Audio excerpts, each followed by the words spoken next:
কালকে রাত ভর যা বৃষ্টি হয়েছে কি বলি আর, শুধু ঘরে শুতে গেলে ধিমধাম করে বৃষ্টির জলের আওয়াজ। ওই ওঠো ওঠো, দেখো সকাল হয়ে গিয়েছে, আর ঘুমিও না গো। প্রচন্ড বৃষ্টি হয়েছে কালকে, সেই কারণে আজকে বাইরে জল জমে গেছে। আর এইভাবে শুয়ে থেকো না। আহ, কেন যে এত চেঁচাচ্ছ তুমি? শান্তি মতো তুমি আমাকে ঘুমাতেও দিবে না। দেখো গিয়ে বাইরে কত জল জমে গেছে কালকে রাতের বৃষ্টিতে। ভাগ্যটা ভালো যে সকালবেলা বৃষ্টি হয়নি, না হলে তো আমাদের ঘরের ভিতরেই জল ঢুকে যেত। এখন বৃষ্টির সিজন, বৃষ্টি তো হবেই। এইটা হচ্ছে বৃষ্টির মরশুম, এখন বৃষ্টি হবে না তো বৃষ্টি হবে কখন বলো তো দেখি? এইসব নিয়ে ভাবতে হবে না। এইটা নতুন কিছু না, এইটা প্রত্যেক বছরই হয়, এরকম বৃষ্টি প্রত্যেক বছরই আসে। ঠিক আছে? আচ্ছা ঠিক আছে, যাই গিয়ে রান্না বান্না করি, না হলে আবার খাবে কি, তখন তো আরো চেঁচামেচি শুরু করে দিবে খাবার না পেলে খিদের জ্বালায়।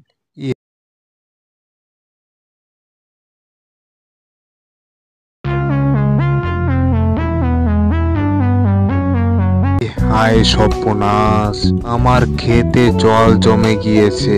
এই ফসল তো নষ্ট হয়ে যাবে মনে হচ্ছে এই জলে। এই জলের ধরন তো সেই খারাপ। এত জল জমে গেছে আমি তো বুঝতেই পারিনি কালকে রাতের বৃষ্টিতে এইভাবে এত জল জমে যাবে।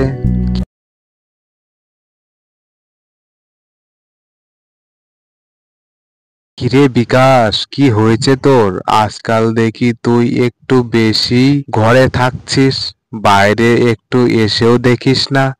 এত বৃষ্টি হয়ে গেল, এত কিছু হয়ে গেল, একবারও তো বাইরে আসিস না। আজকে আবার হঠাৎ কি মনে করে এসিস রে বাইরে? কি আর বলবো দাদা, আমার এই ফসল যে জলে ডুবে গিয়েছে। এই ফসল কি এখন ঠিক থাকবে? এইটা তো এখন নষ্ট হয়ে যাবে এই জলে। এই জলটা এখন কমানোর উপায় কি? ওইটা কমানোর জন্য আর তোকে উপায় বের করে লাভ নেই, বুঝছিস? ওইটার জন্য ওপরওয়ালা রয়েছে। ওপরওয়ালাই যখন চাচ্ছে তখন জল দিচ্ছে, যখন চাচ্ছে তখনই যা খুশি তাই করছে, ঠিক আছে? তুই ওইটাকে ওপরওয়ালার ওপরই ভরসাটা ছেড়ে দে, যা করার সেই করে নেবে। তারপরেও দাদা টেনশন লাগে, কি আর বলবো। এই ফসলের ওপরেই আমার সংসারের নির্ভর। এই ফসল যদি নষ্ট হয়ে যায় তাহলে আমার সংসার চলবে কিভাবে? আমাকে তো তাহলে হাতে বাটি নিয়ে পথে বসতে হবে। এরকম ভাবে অবস্থা খারাপ হয়ে যাবে। ধুর পাগল, অত চিন্তা করতে হবে না তোকে, তুই নিশ্চিন্তে থাক। এই জল কমে যাবে। এই জল বানের জল, এই জল বেশি সময় ধরে থাকবে না। এটা দেখবি ঠিক কমে যাবে, ঠিক আছে? যা এখন বাড়ি যা, নিশ্চিন্তায় বাড়িতে থাক, টেনশন নিতে হবে না।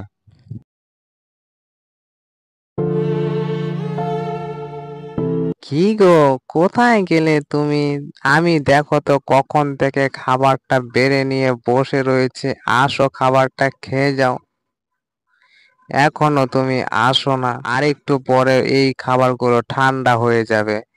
এখন গরম গরম রয়েছে, গরম গরমই খেয়ে যাও। ঠিক আছে, একটু তাড়াতাড়ি আসো। তুমি তো দেখছি শান্তি মতো আমাকে হিসাবটাও করতে দিবে না। এই দিক দিয়ে আমার হিসাব নিয়ে যা টেনশন লাগছে, আর তুমি শুধু ডাকাডাকি করো। আর তুমি তো জানোই আমি হিসাব না করে কিভাবে আসি খেতে, বলো তো? হ্যাঁ, তোমারটাই শুনি। আর একটু পরে যখন খাবারটা ঠান্ডা হয়ে যাবে তখন তো এসে আমার ওপরেই চেঁচামেচি শুরু করবে, তখন কেমন লাগবে? আচ্ছা হবে, ওইসব ছাড়ো।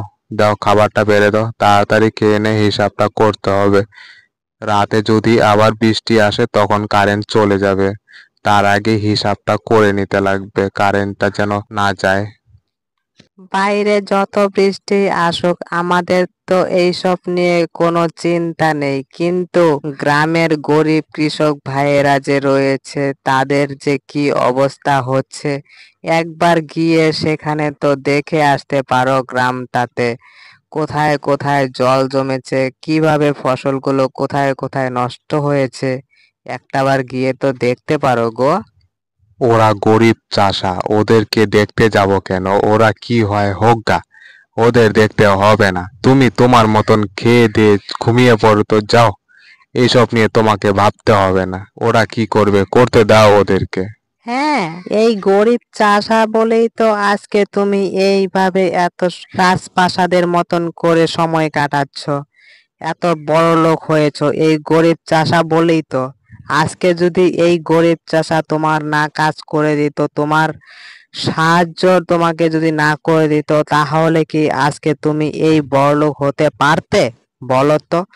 এই গরিব চাষাগুলোই তো আজকে তোমার ক্ষেতে কাজ করতেছে বলেই তো তুমি এক মুঠো ভাত টাকা পয়সা শান্তিতে আয়েশ করতে পারতেছো, আর তুমি এদেরকে কিনা অপমান করছো।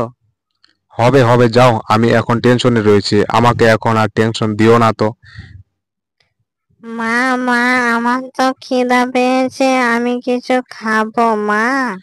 কেন রে, আমি যে তোকে সকালবেলায় খাইয়ে দিলাম, এখনই তোর খিদে পেয়ে গেল?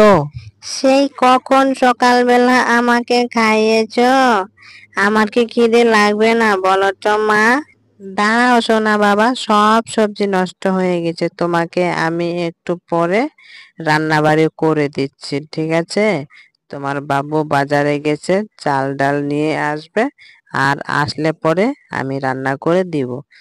এখন আর কান্না করতে হবে না, একটু কষ্ট করো। দেখছোই তো বাইরে কত জল জমে গিয়েছে, ঠিক আছে?